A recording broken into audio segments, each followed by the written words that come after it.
आज हम आपको सुनाएंगे एक दिल को छू लेने वाली कहानी मान और हट, जिसे लिखा है उषा प्रियमवदा ने।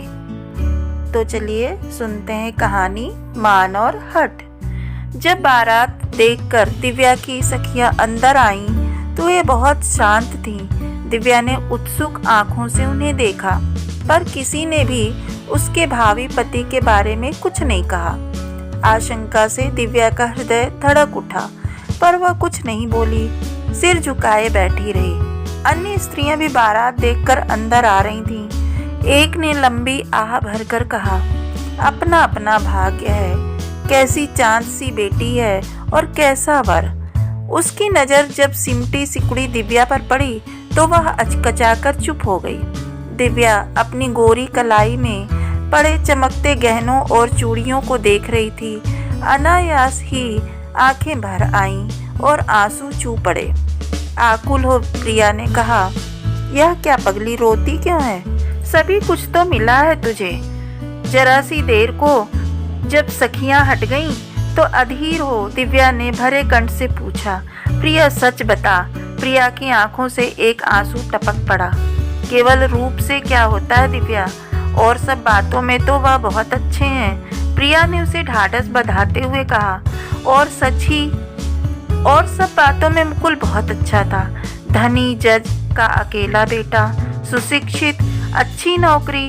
पर दिव्या को इन सब से क्या करना?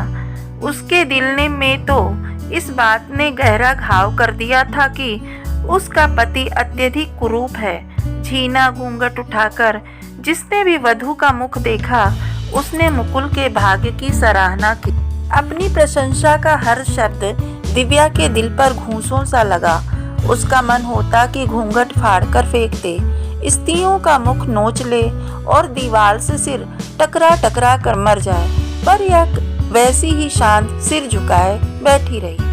बड़ी बड़ी काली आंखों में आंसू घुमड़ते रहे और सिसकियां अपने आप में दबाई वह चुप बैठी रही। मुकुल को उन्हीं सब बातों की साध थी जो हर एक युवक को होती है, और शायद भाग्य से उसे एक ऐसी पत्नी भी मिल गई थी जो देखने में अनन्य सुंदरी थी। पर मुकुल ने एक बार भी यह सोचने की कोशिश नहीं की कि उर्वशी सी दिव्या के भी ना जाने क्या क्या अरमान होंगे।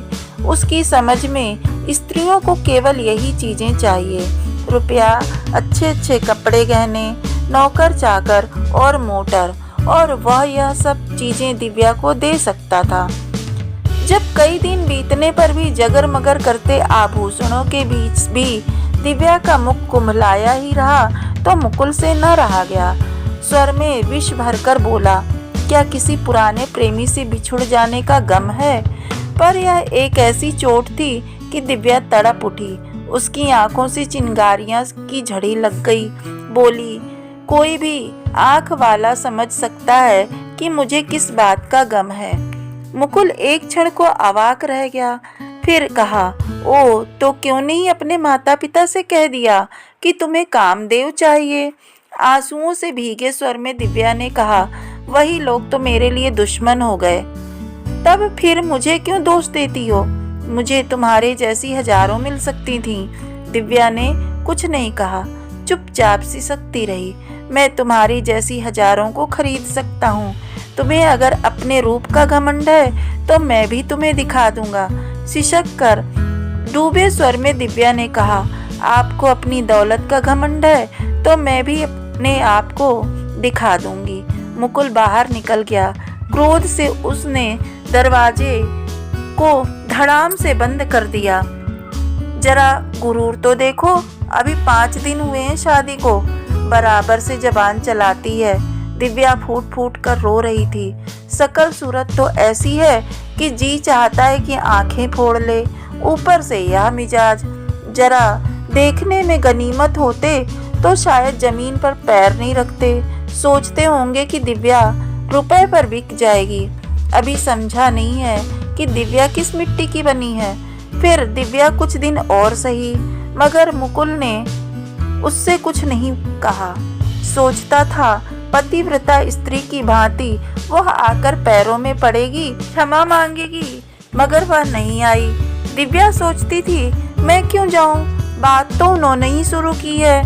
यह तो नहीं कि अपने आचरण से अपनी कुरूपता को ढांकने का प्रयत्न करें, ऊपर से धौंस जमाते हैं। एक दिन दिव्या चली आई। मुकुल तब भी नहीं बोला और भारी दिल लिए इधर उधर घूमता रहा। प्रिया ने उन आंखों में सघन वेदना देखी। बड़ी पागल है तू दिव्या, क्या बचपना कर बैठी, तूने ऐसी बात कही ही क्यों? बस मुझे ही दोष दो, यह तो नहीं कि मुझसे जरा सी सहानुभूति दिखाओ। क्या मेरे अरमान, मेरी चाहें कुछ नहीं? औरत की चाहें, अरमान कुछ महत्व नहीं रखते। यह दुनिया पुरुषों की है, फिर आखिर रूप रंग में रखा ही क्या है? हाँ ठीक है, तो तू कर ले उससे शादी, वह तो सिर के बल तैयार हो जाएंगे। उन्होंने कहा ही था कि उन्हें रुपयों के बल पर हजारों मिल जाएंगी। प्रिया ने गंभीर होकर कहा, तेरा तो सिर फिर गया है, एक दिन रोएगी अपनी किस्मत को। एक दिन क्या, अभी ही रो रही हूँ। और जब मुकुल के यहाँ से बुलाने का पत्र आया तो दिव्या ने जाने से साफ इनकार कर दिया।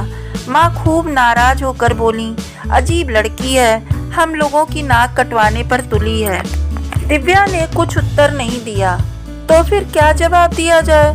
लिखवा दो कि हमारी लड़की आपके घर जीते जी कदम नहीं रखेगी।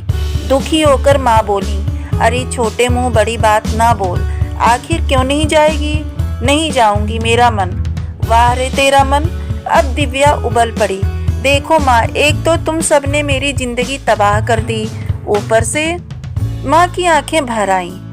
हम लोगों ने तो तेरा भला ही चाहा था, शकल सूरत से क्या होता है, इज्जत तो रुपए की ही होती है। तो इसका मतलब कि चाहे जिससे भी शादी कर दो, मेरे भी हाथ पैर हैं, कमा खा लूंगी, उनका रुपया मुझे नहीं चाहिए। माँ ने सिर पर हाथ मारकर कहा, हाय रे भगवान, यह दिन दिखाने से पहले उठा क्यों नहीं लिया? फूल की तरह तुझे पाला पोसा। दिव्या झुंझला उठी।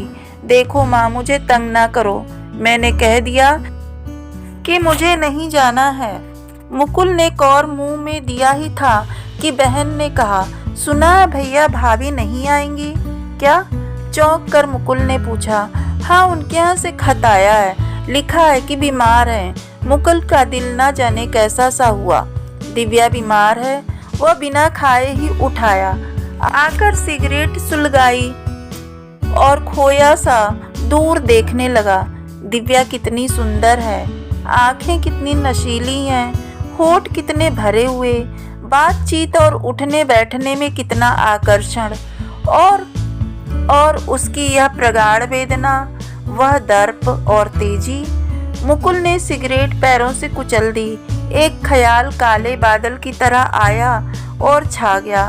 वह आना नहीं चाहती, मुकुल ने सोचा, क्योंकि मैं इतना बदसूरत हूँ, काला हूँ, भद्दा हूँ, इस पर भी मैं दिव्या को सब कुछ दे सकता हूँ, उसे रानी की तरह रख सकता हूँ। अकेला बेटा हूँ, 20,000 पाता हूँ। फिर ऐसा ही था तो क्यों नहीं उसने मुझे शादी से पहले देख लिया। अगर उसे अपने रूप पर मान है तो मैं भी अपने हठ का पक्का हूँ। झुकेगी तो दिव्या ही, वह नारी है, पत्नी है, मैं पति हूँ। पर मुकुल दिव्या को नहीं जानता था। बार बार मुकुल के पिता ने बुलाया पर दिव्या नहीं आई। हार कर वे लोग चुप हो गए। मुकुल बार बार उसे पत्र लिखने की सोचता, मगर ना जाने क्या उसे रोक देता। शायद अपने पुरुष होने का अभिमान। दिन बीतते गए। दिव्या को लगा कि वह खोखली हो गई है। एक निरर्थकता की भावना उसके मन प्राणों पर छा गई थी। ऐसा लगता था जैसे वह पथ भूल गई है, अब कभी मंजिल तक न पहुंच पाएगी। कभी अपने विवाह की बात सोचती तो वह उसे दुस्वप्न सा लगता। वह सोचती कि काश यह सपना टूट जाए और वह अपने आप को वही बेफिक्र दिव्या पाए। दिव्या, जिसे अपने समान ही सुंदर पति पाने का अरमान था, पर क्योंकि वह सपना नहीं था इसलिए नहीं टूटा। वह सत्य था, कटु और कठोर सत्य। अगर कोई सखी नेत्रों में उत्सुकता और स्वर में विदर्भ भरकर पूछती, अरे दिव्या, ससुराल कब जाओगी, तो वह स्वर को यथासंभव सहज बनाकर कहती, पहले पढ़ाई तो खत्म कर लूं। धीरे धीरे खबर मुकुल के घर वालों तक पहुंच गई कि पढ़ाई तो केवल बहाना है, दिव्या आना ही नहीं चाहती। समाचार की पुष्टि करती हुई मुकुल की दूर के रिश्ते की बुआ बोली, ए भाभी, तुम ना जाने क्यों उस पर फिसल गईं। आजकल की पढ़ी लिखी लड़कियां ऐसी ही होती हैं। खैर, अब भी क्या बिगड़ा है, मुकुल को हजारों मिल जाएंगी। दूर क्यों जाती हो, मेरी ही देवरानी की चाची की बहन है, देखने में ऐसी की अप्सरा, काम काज में होशियार, नाचे वाह, गाए वाह। मुकुल की माँ की आंखें भर आईं। मुझे क्या पता था, देखने में तो ऐसा भोला मुंह था उसका, और देखो न, मुकुल अलग पीला पड़ता जा रहा है। तब फिर क्या है, मैं कहूँगी अपनी देवरानी से। माँ ने जल्दी से कहा, नहीं नहीं, ऐसी बात थोड़े ही है, पढ़ लेगी तो वह आएगी ही। मगर बाद में उन्होंने जितना इस बात पर सोचा उतनी ही उपयुक्त लगी। उन्होंने निश्चय किया कि अगर अब दिव्या नहीं आई तो जाड़ों में मुकुल की दूसरी शादी कर देंगे, तब तक पहली शादी को भी काफी दिन हो जाएंगे। क्या मुकुल की दूसरी शादी हुई? दिव्या का क्या हुआ? नारी अहम और पुरुष हट का क्या परिणाम निकला? यह सब कुछ जानने के लिए आप देखिए कहानी का दूसरा भाग, मान और हट। धन्यवाद।